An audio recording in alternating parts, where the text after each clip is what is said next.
Welcome back to my channel, Bray para fantasy manager ya. Ini kembali ke video kedua gua. Ini kita akan ngebahas terkait tips and trick gimana kira-kira teman-teman nanti memilih pemain. eh ya kurang lebih biar poinnya di atas rata-rata lah. Jadi nanti gua kasih tips and triknya milih pemain gimana. Nah sebelum itu tips yang pertama ini kita bisa melihat dulu ya di grup-grup di Euro kira-kira mana grup yang terlihat mudah dan ada tim-tim unggulan di mana dan di mana grup-grup yang kiranya hmm, timnya tuh tim-tim bagus semua jadi grup neraka bray gitu. Oke kita lihat dari grup A. Nah ya mungkin di grup A ini kalau kita lihat ya Italia ini menjadi unggulan ya. Walaupun pemainnya yang dipanggil di timnas ini gua rasa ya nggak begitu kaliber bagus-bagus lah. Maksudnya di atas rata-rata, cuman positif dan optimis nih sama pelatihnya itu Roberto Mancini. Karena dia punya strategi yang bagus ya, kurang lebih different di match sebelumnya dia juga bisa bikin Italia menang terus. Ini Switzerland juga patut diwaspadai ya. Ada banyak pemain-pemain bagus juga seperti Granit Saka, terus pemain Liverpool tuh siapa gue lupa. Nah, Turki juga bisa lah jadi lumayan lumayan menantang lah karena waktu itu dia pernah ngalahin Belanda nih kalau nggak salah pas kualifikasi ini karena ada Burak Yilmaz nih oke banget dia di timnas Turki sama Merih Demiral itu backnya Juventus. Ada juga nanti Soyuncu yang back Leicester nih di Turki juga ada. Lumayan lah ada beberapa pemain, cuman yang lainnya mungkin nggak begitu terkenal. Untuk Wales juga banyak nih pemain yang main di Liga Inggris, Daniel James, terus Harrison Kanu dan lain-lain. Kita pindah ke grup B. Ini ya unggulannya udah jelas lah ya Belgium, tapi ada tantangan paling dari Denmark nih karena di tim Denmark nih lumayan-lumayan bagus juga pemainnya. Gitu. Tapi biar cepat kayaknya langsung aja ya. Kita kira-kira milih pemain dari mana? Kalau menurut saran gua sih mungkin pilih dari Italia, Belgia, terus di grup C ini paling enak nih sebenarnya Belanda. Karena lawannya nggak begitu menantang lah istilahnya. Cuman uh, patut diwaspadai juga si Belanda nih jangan sampai lengah karena kan dia nggak ada Van Dijk-nya kan. Jadi kayak ya kurang lebih dia bisa menguasai lah grup C nih. Grup D gue saranin ngambil pemain dari Inggris ini lumayan. Kroasia juga oke. Cuma mungkin pemainnya rata-rata di World Cup kemarin kan udah gacor ya Kroasia ya. Tapi kayaknya di Euro ini dia pemainnya udah mulai tua-tua. Apalagi Modric kemarin Madrid juga performanya lagi turun kan. Ini Inggris lagi gila-gilanya sih. Menurut gue nih tim England di era-era ini atau di tahun ini tahun lalu tuh oke-oke ya jadi kayak Inggris semuanya. Terus Skotlandia juga lumayan banyak pemain Liga Inggris yang main di Scotland nih atau yang masuk timnas Scotland. Nah, di grup E Spanyol ini juga enak sebenarnya grupnya. Cuman pemilihan apa ya? Pemanggilan pemain timnasnya menurut gua kurang gitu. Gimana pelatihnya Enrique banyak nggak ngambil pemain sekaliber satu pun dari Real Madrid. Bahkan yang dari Barca itu cuman Jordi Alba sama Busquets. Tapi Busquets cedera kan, jadi kayak cedera sorry COVID dia kalau nggak salah. Jadi kayak nggak dipanggil timnas lagi atau diisolasi lah. Dan dia sebelum ini kayaknya nggak latihan ya ada isolasi makanya bahaya. Padahal grupnya ini lumayan enak, cuma pilihan pemainnya aja kurang. Kayak pemain kayak Asensio, Isco itu harusnya bisa dipanggil, tapi nggak dipanggil nih. Swedia bisa jadi ancaman sini di grup E. Nah, grup terakhirnya emang grup neraka. Emang ada Prancis sebagai juara World Cup kemarin. Jerman nih emang performa lagi turun, cuman pas friendly kemarin itu lumayan bagus sih mainnya kayak udah nyetel lah. Apalagi dia menang 7-1 kalau nggak salah kemarin. Walaupun lawannya negara ya kurang jelas juga sih. Ini Hungaria ya bisa jadi kuda hitam lah kalau bisa menahan imbang atau bisa menang dari salah satu di tim di grup F ini. Terakhir Portugal juara bertahan Euro sebelumnya, ini juga oke banget sih calon juara sih nih. Buat Portugal karena isinya benar-benar di semua lini itu pemain top semua. Ada Bruno, ada Bernardo, ada Ronaldo, terus ada Jota, cadangan striker ada Joao Felix. Backnya juga gila-gila, ada Ruben Dias, terus eh, ada Rafael Guerrero dikirim main di Dortmund, di kanan juga ada Cancelo, cadangannya ada Semedo. Wah, kipernya Rui Patricio, udahlah. Ini emang isinya pemain top. Kalau Prancis juga udah emang gak diragukan lagi, isi juga pemain bintang semua. Ya, mungkin kandidat juara bisa dari Portugal, Prancis, England ya kali ya. Atau Belanda juga bisa. Tapi Belanda memang di Nation League nih gacor banget, cuma semenjak si Van Dijk itu cedera kayak mulai kehilangan iramanya ya. Itu prediksi-prediksi gua terkait eh kira-kira kita milih dari pemain di tim-tim mana gitu. Usahain teman-teman pilih pemain yang dari istilahnya strateginya kita mikirnya yang gampang itulah dari yang grup-grup yang gampang aja dulu kita milih kayak tadi Belanda, Spanyol, grupnya kan enak. Nah, kemudian jadi pemainnya bisa clean sheet atau bisa menyumbang gol. Oke, selanjutnya mungkin kita langsung aja kali ya kita lihat draft tim gue nih yang udah pernah yang gue bikin buat Euro 2021. Nah, ini draft tim yang udah gue susun kira-kira mungkin bisa direkomendasi teman-teman ya. Sekali lagi ini rekomendasi atau prediksi kira-kira pemain yang menurut gue bakal menyumbang poin yang cukup besar buat tim lu. Nah, memang di video sebelumnya gue kan belum ini ya, belum ngejelasin kayak fitur-fitur apa aja sih cara milih pemainnya karena di video terakhir biar cepet gue langsung milih autocomplete jadi transfer ngasal. Nah ini gue akan bahas satu-satu nanti kira-kira kenapa gue milih pemain ini dan sebenarnya konsep dasar sih nanti ada konsep dasar kalau main fantasi di semua fantasi manager atau platform mungkin penerapan hampir sama karena selama ini gue main FPL ya ya tidak dipungkiri selalu posisi satu di grup teman-teman gue jadi kurang lebih sama lah prinsipnya. Cuma memang ada perbedaan sedikit karena ini cup ya. Jadi beda kalau liga kan biasanya kita panjang ya, ada sekitar puluhan match gitu. Kalau ini kan hanya terbatas pada satu turnamen gitu. Jadi regulasi transfer yang kemarin gue jelasin juga udah beda. Oke. Oke, jangan lupa teman-teman di sini yang belum yang pengen join di grup biar seru-seruan aja bisa di join, kodenya ada di kanan pada layar gue ya. Oke. Nah di sini kalau lu mau milih pemain, ini ada all itu artinya semua jenis pemain baik itu kiper, defender, pemain tengah atau penyerang gitu. Kalau lu pengen lihat kiper doang, nah bisa ngeliat ini aja kiper. Terus lu bisa setting juga. Ini misalkan lu gue cuma mau lihat dari kiper Belgia siapa sih di sini. Nah ada Courtois, Mikel gitu bisa lu filter lah istilahnya di sini.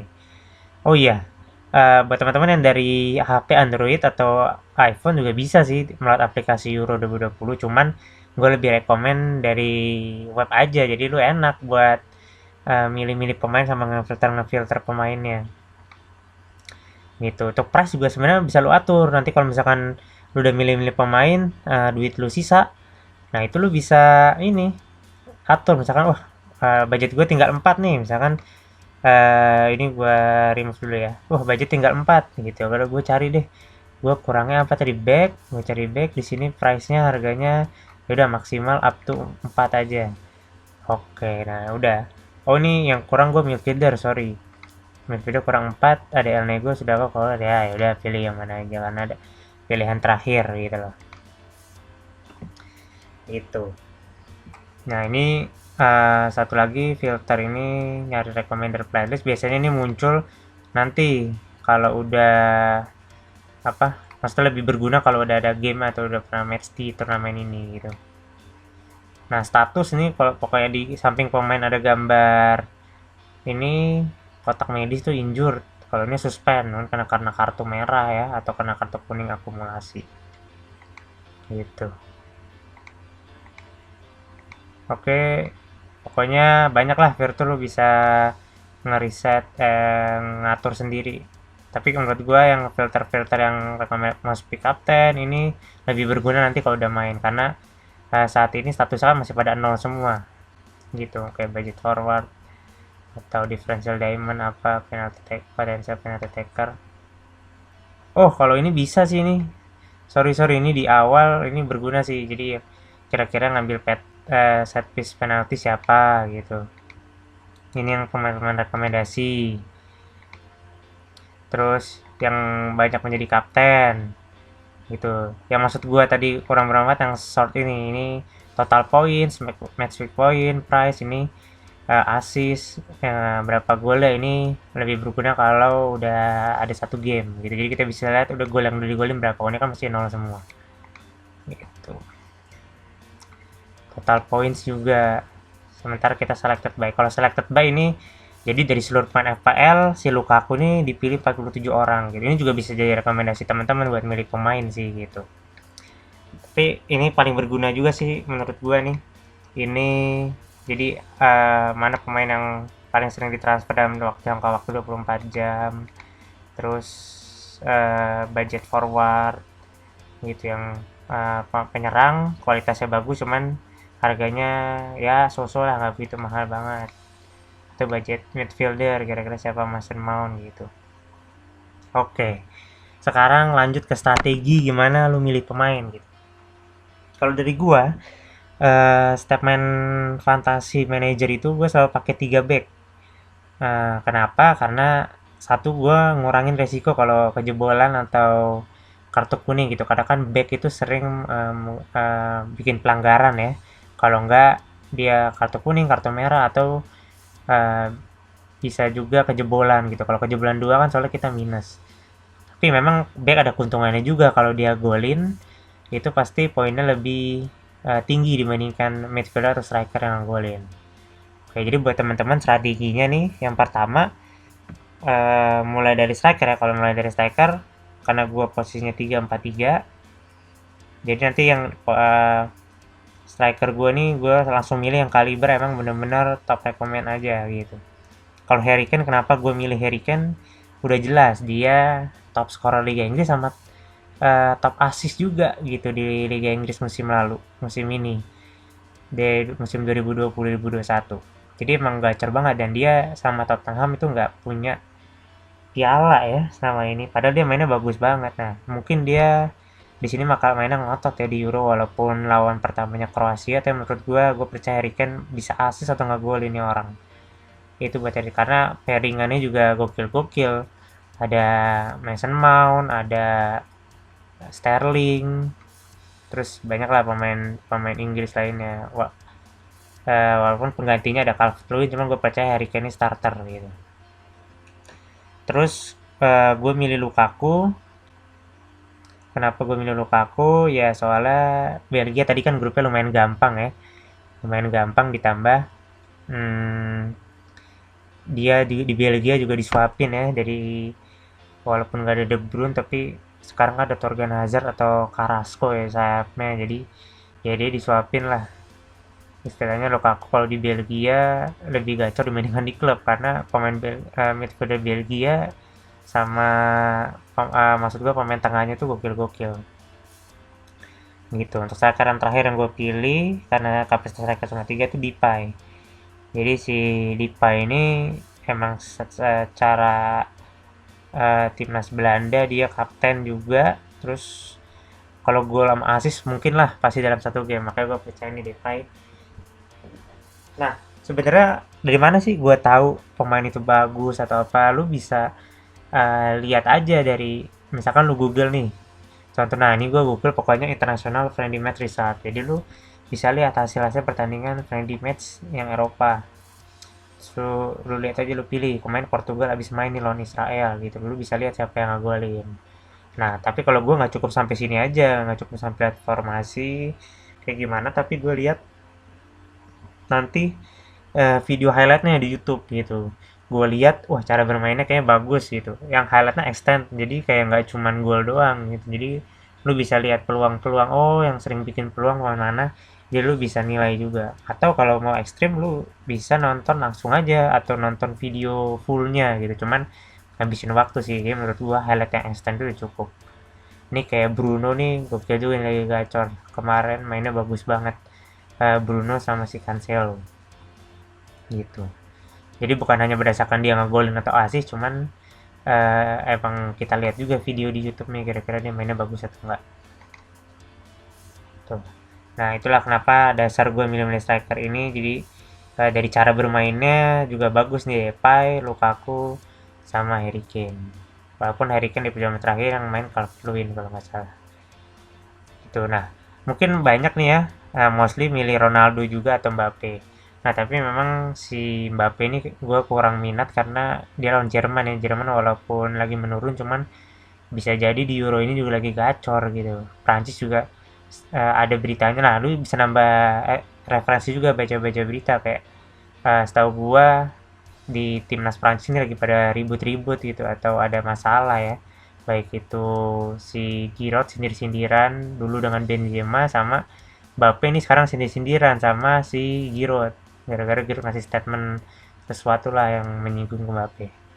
Nah, dari analisa-analisa mungkin juga bisa jadi pertimbangan sih buat lu milih pemain gitu.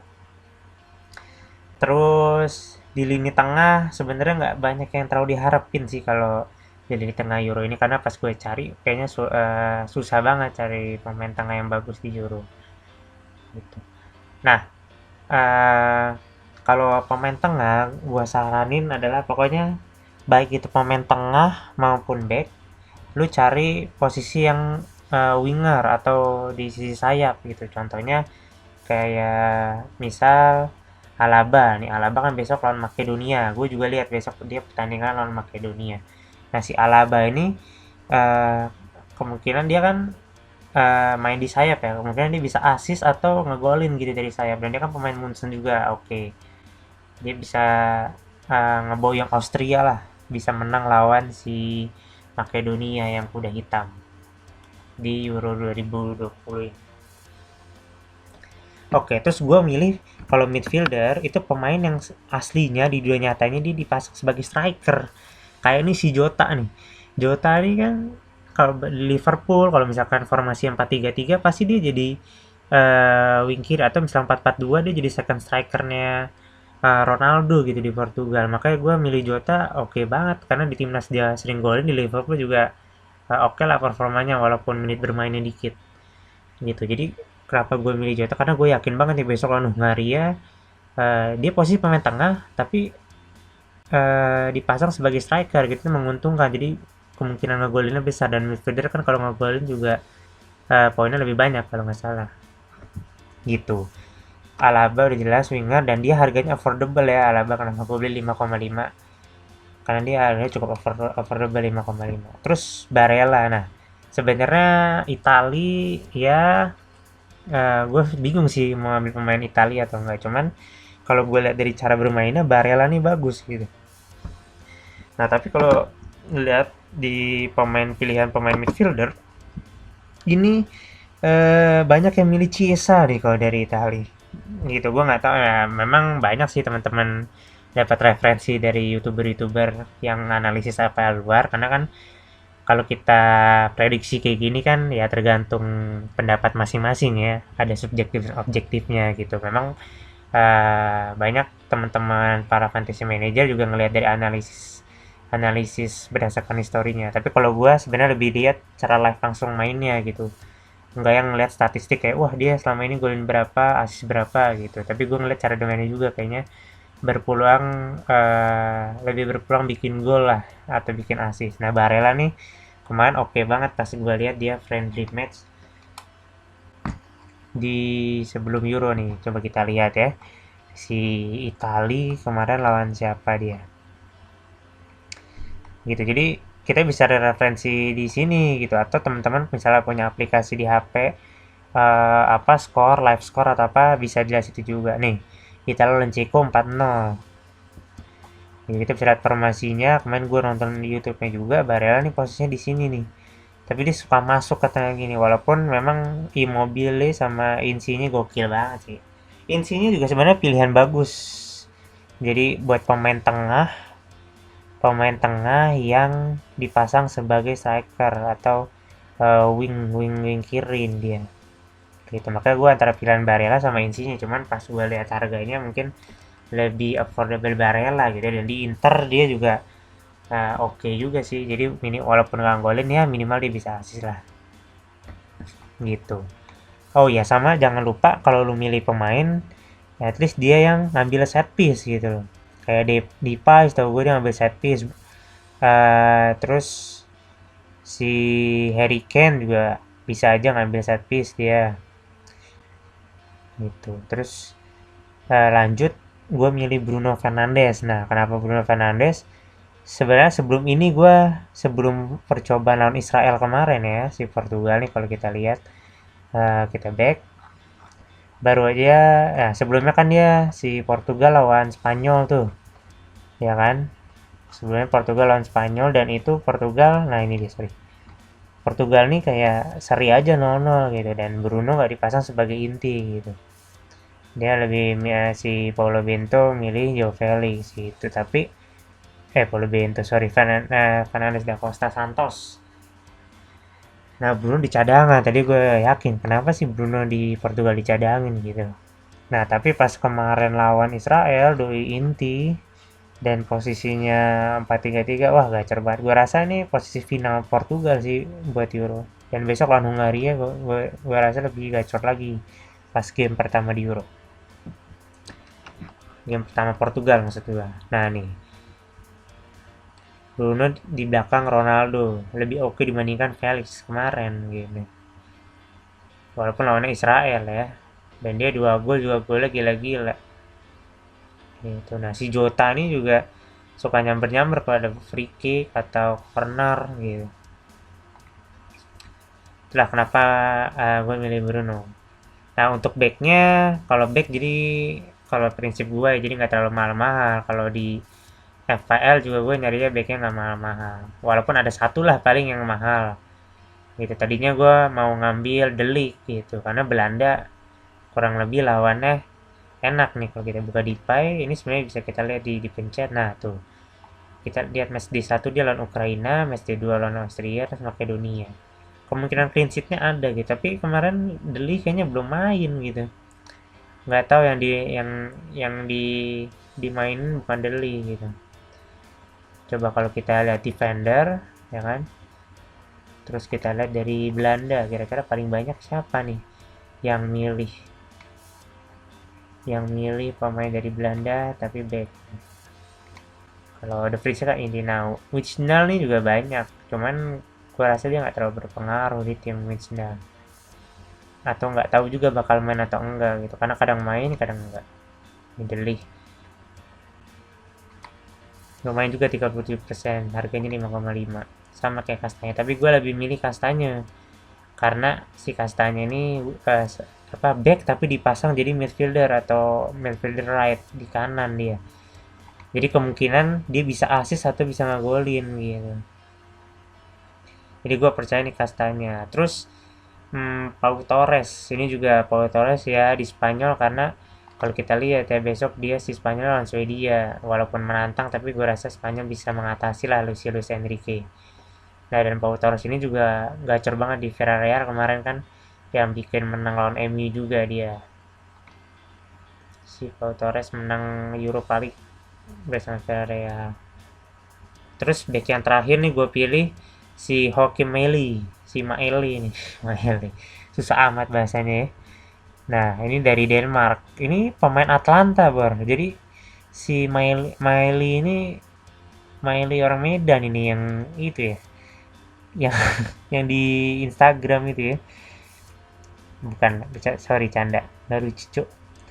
Si Maeli ini oke banget gitu di Atlanta. Jadi gua rasa, dan dia main di sayap juga ya, sayap kiri. Jadi kayak Denmark gua rasa oke juga bisa mengatasi Finland lah. Dimana Finland ini mengandalkan Pukki kan, cuman si Puki ini kalau gue lihat dari friendly terakhir dia cadangan mulu, gak ngerti kenapa. Walaupun nanti lawan si Belgia, tapi bisa kita ganti lah kalau misalkan, karena kan transfernya dua nanti. Kalau di fase grup nih, setelah match day 1 ke match day kedua itu transfernya dua orang. Jadi gue bisa lihat kira-kira mana yang bisa gue transfer. Nah, kalau Meli nggak main itu biasanya si Boy Lesson di kiri. Jadi Boy Lesson ini harga termurah. Jadi tadi gue cari back harga termurah deh buat cadangan gitu, karena eh kayak gue nggak terlalu into back banget gitu. Misalnya back terus back ini harga yang paling rendah 4. Kita lihat, nah Boy Lesson Litovski apa, nah kemungkinan yang main itu si Boy Lesson. Jadi gue milih Boy Lesson di Denmark. Lumayan banyak juga ya gue milih pemain Denmark, ada 3 nih, sama kipernya Kasper Schmeichel. Schmeichel juga gue milih kayak ya lumayan lah, sosok besok lawan Finlandia bisa lah dia. Nah di Leicester juga lumayan oke dia. Oke, terus ada Denayer juga. Sebenarnya gue mau masukin antara Denayer atau Meli gitu. Jadi atau yang gue masih bingung ya, mungkin gue masukin Denayer ganti Pau Torres atau ganti si Meli. Tapi kemungkinan lebih ganti ke Pau Torres sih, karena Denayer ini banyak banget dimainin gitu, jadi di back tengah.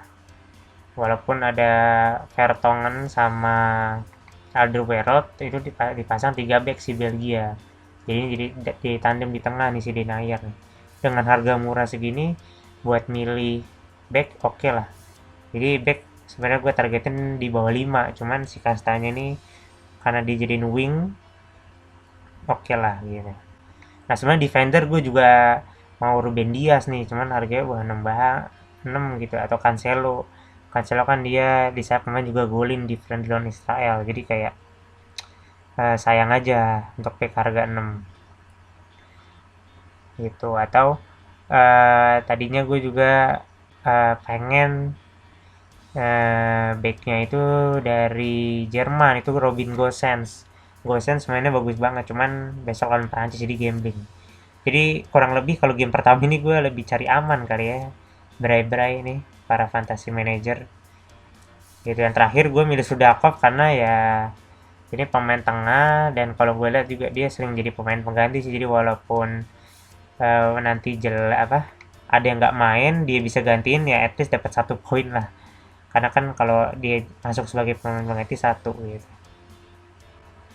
Tapi nanti pasti pilihan pertama cadangan yang bakal auto sub gue pasti pakai Denayer nih, atau Denayer gue ganti Pau Torres yang cadangan pertama buat auto sub gitu. Jadi yang teman-teman belum tahu, yang auto sub misalkan dari 11 pemain yang dipilih ini kan nanti diakumulasin poinnya. Nah misal si Pau Torres ternyata nggak dimainin gitu kan, nah itu bisa auto sub, jadi nanti backnya si back yang biasa kalau di EFL tuh yang paling kiri ya, jadi yang nomor 1 ini bakal otomatis gantiin gitu. Makanya usahain yang paling kiri ini cadangan pertama ini dia main gitu. Oke gitu, itu mungkin tips and trick dari gua untuk game week 1 ya. Sebenarnya balik lagi ke teman-teman semua sih, lu mau analisis kayak gimana, dan perbanyak perbanyak analisa juga makin bagus. Cuman kalau menurut gua Euro ini kan cup ya, atau maksudnya sekali banyak one hit wonder gitu. Jadi nggak ada salahnya buat milih-milih pemain sekaliber yang muda atau yang nggak terkenal, tapi dia digadang-gadang bisa bagus gitu. Kayak zaman Piala Dunia waktu itu kan ada si James Rodriguez yang gacor banget gitu kan, tapi one hit wonder selanjutnya kayak udah gitu. Jadi memang benar-benar gambling banget sih kalau yang buat pertama kali. Mungkin buat berhati-hati bisa milih tadi pemain dari tim yang lawannya aman-aman aja. Cuman itu nggak menjamin juga sih bakal poinnya bagus. Oke, intinya kalau gue balik lagi buat main FPL atau main football fantasi, gue selalu pakai 3 back, dan biasa 3-4-3 gitu, atau 3-5-2 kalau misalkan strikernya yang mumpuni cuma 2. Oke, itu aja mungkin tips untuk match day 1 gitu. Kalau sempat gue sebelum deadline gue bikin video, tapi kayaknya gak bakal ditonton ya. Oke, mungkin gue harus bikin Twitter atau buat sharing-sharing kali ya sebelum match day. Buat biasanya gue suka manteng ini sebelum hamin berapa jam transfer close, itu gue ngeliatin berita-berita takutnya ada pemain yang gue pilih cedera gitu, jadi gue masih bisa ganti gitu. Oke, ini bukan buat patokan buat lu semua, cuman ini bisa jadi rekomendasi tim atau pemain di Fantasy Euro 2020. Oke, jangan lupa subscribe channel gua Fantasy Football ID, dan jangan lupa buat teman-teman semuanya join di liga gua. Bisa lihat di kanan di video gua. Oke, thanks for watching. See you next video. Bye bye semuanya.